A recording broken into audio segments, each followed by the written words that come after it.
तो आज हम देखने आते हैं कि जैसे डायमेंशन को निकालने कैसे निकाला जाता है, एक सही तरीका और कुछ सिंपल सा एक आपको मैं ट्रिक भी दूंगा जिससे आपको क्वेश्चन करने में अगर मैचिंग टाइप की हो या फिर ऑप्शनल हो तो उससे आपको हेल्प मिलेगा। जैसे आपको मैंने अपने पिछली वीडियो में जी का डायमेंशन निकालने का तरीका बताया है, अगर आपने ना देखा हो तो आप एक बार उसको देख सकते हैं, क्योंकि जी ग्रेविटेशनल कांस्टेंट से अक्सर क्वेश्चन आ ही जाते हैं। तो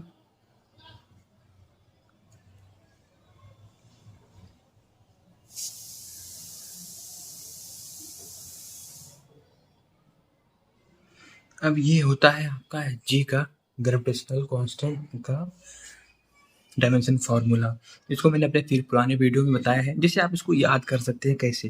जैसे यहाँ पर आप देख रहे हैं 13, आप 13 20 ऐसे इसको लिख सकते हैं, 13 20 लिख सकते हैं। ऑप्शन में जैसे रहेगा तो एक ही ऑप्शन जो रहेगा जो 13 20 को मैच करेगा, इस मैच करेगा। माइनस ना रहे, आपको ना याद रहे कहाँ लगा है, तभी आपका काम बन सकता है कि 13 20 आप जाने कि 13 20 ग्रेविटेशनल कांस्टेंट का होता है। ऑप्शन जिसमें 13 20 मिल गया उसमें आपको टिक लगा सकते हैं। अब ये लेकिन मैं आपको केवल ट्रिक ही नहीं बताऊंगा, आपको मैं तरीका भी बताऊंगा कैसे ग्रेविटेशनल कांस्टेंट डायमेंशन निकालते हैं। तब फिर आपको मैं उसी में ट्रिक बताऊंगा, ताकि खाली ट्रिक से काम ना लेकर चले, साफ कॉन्सेप्ट भी जान के चले। अब मैं आपको बताता हूँ सेल्फ इंडक्टेंस का कैसे निकालते हैं, या फिर इंडक्टेंस का, क्योंकि अक्सर वो टेस्ट और एग्ज़ाम में पूछा जाता है। इसका हम निकालने जा रहे हैं। तो आपको पता है कि ई या फिर V equal to L D I by D T, ये आप जानते हैं। और हम जानते हैं कि V equal to W by Q work. और यहाँ पर हम इसके स्थान पर ये लिख सकते हैं W by Q L T I by D T. या और हम अगर इस क्यू को उधर ले जाएं तो L D Q upon D T into D I, और यहाँ पर ये वर्क, यहाँ हम एल डी क्यू मतलब आप जानते हैं D Q upon D T equal to I होता है। यहाँ पर हम I D T D I लिख सकते हैं ना, वो आई मतलब करंट और दोनों आई मतलब सेम ही है। और यहाँ अब इसको हम एल को यहाँ रखते हैं डब्ल्यू आई डी आई। और आपको पता है कि वर्क का आप डायमेंशन फार्मूला नहीं जानते हैं तो M L two T minus two dimension formula होता है किसका, वर्क का। आप यहाँ पर M L two T minus two ampere I current मतलब 2 यहाँ रखेंगे, L M L two T minus two A minus two. तो ये आपका आ गया डायमेंशन फार्मूला किसका, इंडक्टेंस का।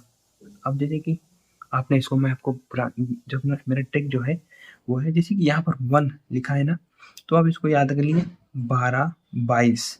अब जैसे क्वेश्चन में कहीं चार ऑप्शन में आ गया तो 12 22 आपको पता है सेल्फ इंडक्टेंस का होता है, तो एल आपको यहाँ पर ऐसे सोचिएगा 12 22, और एक ऑप्शन ही रहेगा 12 22। अगर माइनस साइन कहाँ लगा है कहाँ नहीं लगा नहीं आता तो भी आपका सही हो सकता है, नहीं हो जाएगा सही।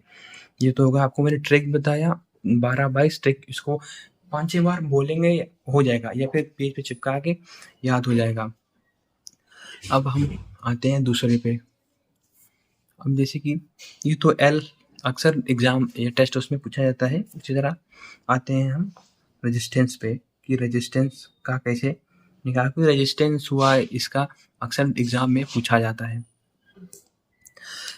जानते हैं कि V equal to I R, हम आप ये जानते हैं कि V equal to I R.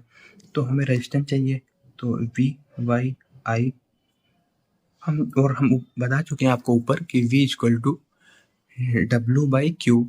तो यही V equal W by Q यहाँ भी रखेंगे और हमारा काम यहाँ पर भी उसी तरह चलेगा।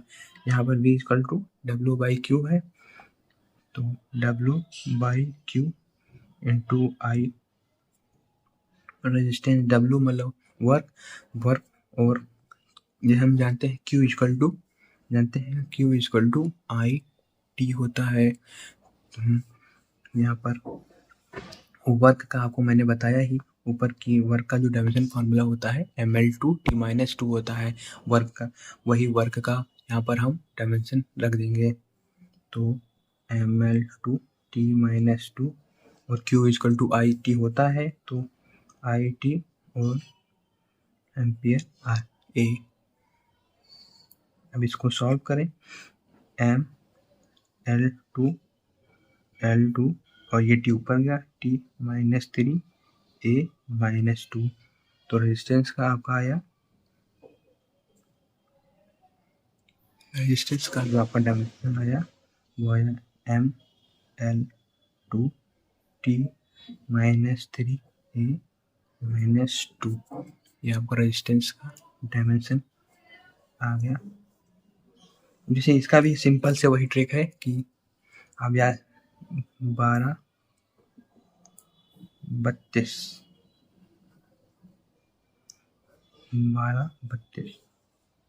आपको इस तरह याद रखते हैं कि 12-32 किसका रेजिस्टेंस का होता है। इसी तरह एल को मैंने अभी ऊपर बताया जो कि 12-22 होता है सेल्फ इंडक्टेंस का, और 13-20 बताया था ग्रेविटेशनल कांस्टेंट का। उसी तरह 12-32 है आप रेजिस्टेंस का याद कर लीजिए। इससे होगा आपको क्वेश्चन मैचिंग टाइप का होगा, वो करने में आसानी होगी।